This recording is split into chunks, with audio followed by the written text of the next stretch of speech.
Good day and welcome once again to Moments with Dr. Steve.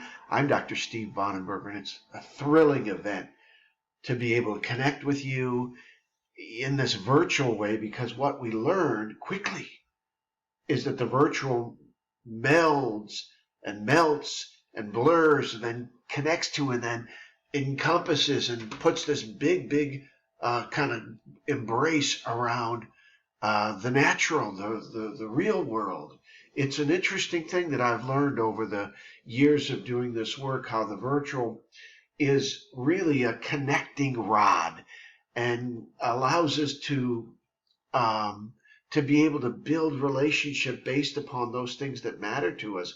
And what matters to me is writing and creativity. And I am on this personal quest and I'm filled with zest about it to be able to connect with at least 1 million creatives and launch and catapult and propel 1 million people, at least. That's my prayer every day, to find and mind and extract and define and work and then launch their own creative venture. That's my mission. One of my missions. Let me say it like that. Go here to stalegius.org, leave us a note. Just click on the connect button and give us a bit about you. On this day in our world, we talk about through gates of fire. Through gates of fire. You can go to stalegius.org. You can leave us a small contribution and you can get a copy of this great work of literature. It is my first real venture and adventure that I, some almost 30 years ago, began to write stories. And writing for me is this incredible series of twisted and dead end and then, vista and summit moment events. It's just an amazing process. And today we're going to talk about the birth and evolution of Dr. Flash Bastion, which is the first real heroic character that I ever constructed. Now, let me say to you that I build messianic characters.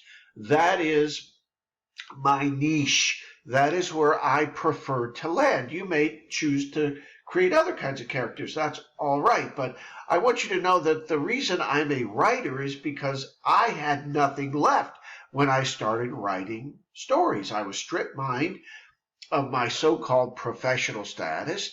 I quickly figured out after I was no longer a pastor how to make a living. That's the easy part of life. But I had no real value anymore in terms of kingdom. For few, if any, sought my help in those days so long ago. The religious elites that used to be my buddies and pat me on the back and, trot me out and put me up on podiums because I made them look better. The religious elites quickly and efficiently, they ejected me from their universe and I didn't get entrance into their circles anymore. There was no email in those days. I certainly didn't get any phone calls anymore. I was once a prominent member of the clerisy and now I was a forgotten commoner, who was walking the path of the unknown. And I don't speak that with disdain or in any way to be pejorative about work. Work is beautiful. I just want you to know that I was an invisible man. And these thoughts and ideas and granular bites of stories had always been in my life. Now, what's an invisible man to do? What's a rejected preacher and an ejected preacher to do? The characters kept on arriving. They always belch and bark at me, and they always, flash these neon things in my head saying, pay attention to me, it's my turn. It happens all the time. If you're a writer, you know exactly what I'm talking about. If you're a creative, you know exactly what I'm talking about. If you're a dreamer, you know exactly what I'm talking about. So I picked up pen and paper, and in those days, it was my IBM Selectric typewriter, and I started composing again. I had bought this thing, the IBM Selectric, at a fire auction during my days at Southern Seminary. I think it cost me $100, which in those days was the equivalent of the price of purchasing a business franchise for me. Money didn't enter my account. I was a seminary student, for goodness sakes.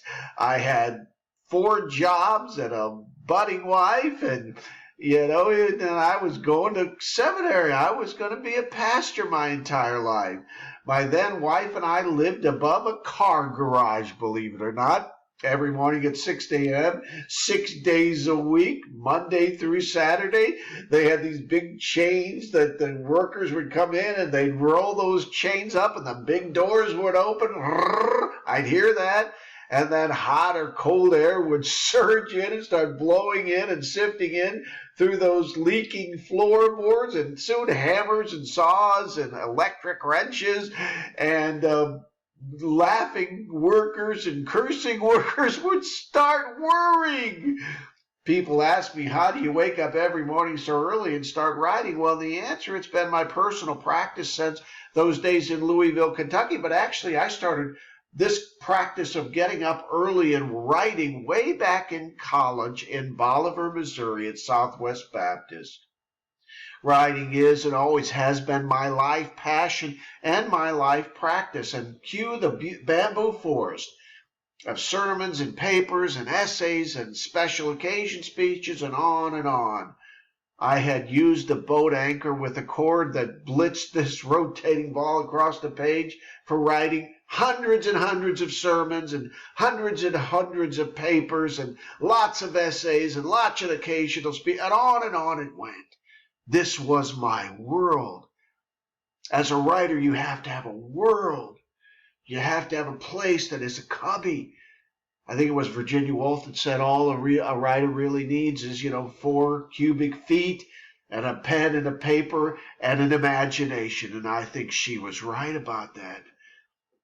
Now, this time I wasn't preparing for a men's retreat. There was no community religious event. I wasn't a keynote at some preacher thing. I wasn't asked to speak at a camp or a retreat. I wasn't that guy anymore. No. This time I only have the depths of my own soul to plunge into and plunder. And then cue Flash Bastion. Cue Flash Bastion, who is the heroic figure in Through Gates of Fire, Volume 1, Wingless Flight. Cue Flash Bastion. He's been with me by now a very long time. 15, maybe 20 years at this place, huh? He came to me whilst I was staring at my ceiling in my dorm room in Beasley Hall in Bolivar, Missouri. I couldn't sleep on that night. Nothing uncommon about that for years and decades. I had suffered mightily from insomnia. One of my children was very ill, and I had spent a lot of my life caring for an ill child, and that's another whole story. But Flash came to me in the middle of one of those trance-like states that are the thin veils that separate sleeping from semi-wakefulness. You know what that feels like. Those are the moments when we almost get to pierce the veil of the eternal. I love those moments. He came to me, and he was this handsome, ardent, strong, big, present human being. Everything I was not, okay? Flash was. Everything I was not, he was. And he came to me, and I remember that first night, and he lauded his perfection. And he chiseled away at my constant and quarry-sized coal mine of imperfections. And he hammered me with his insolence and his disgust with my lack of intellect and my lack of courage. And he reminded me of his that he had in, diamond mine sizes of all. And he chided me for my failures, and he enumerated his successes. I remember that night. I was frozen solid, but I remember him talking to me with disdain and disgust and disregard. I was an 18-year-old, alone and forlorn, without a clue college student, and I didn't know how to manage such a barrage and hailstorm of incoming self-truth. It is from that humble beginning that this character, Dr. Flash Bastion, began to take shape and form and occupy for almost 20 full years a primary portion of my life, my brain power, my ambition, my writing, my life space. I made space for this guy. That is what it is like to be a writer. Many of you know what that feels like. Many of you are composers and you build things, and you're lyricists and you're poets and you're filmmakers and you're carpenters and you're potters and you're welders and workers of you know the creative capacity. You know what it's like to be seized by this. That is why we do what we do. To do everything we can to compel you to pay attention to that. Till next time, go to stalegious.org, leave us a note, tell us about your work in progress, and then pick up a copy of Wingless Flight, Through Gates of Fire, Wingless Flight. This is where my creative adventure started. I love this story, and I love that character. We're building a GCC, a global cultural conversation. We are less than until you head over to stalegious.org, click on the connect button, and join our conversation. Tell us your story. We long to hear it. Till next time, I'm Dr. Steve Bonneberger, and this is Moments with Dr. Steve. Travel far.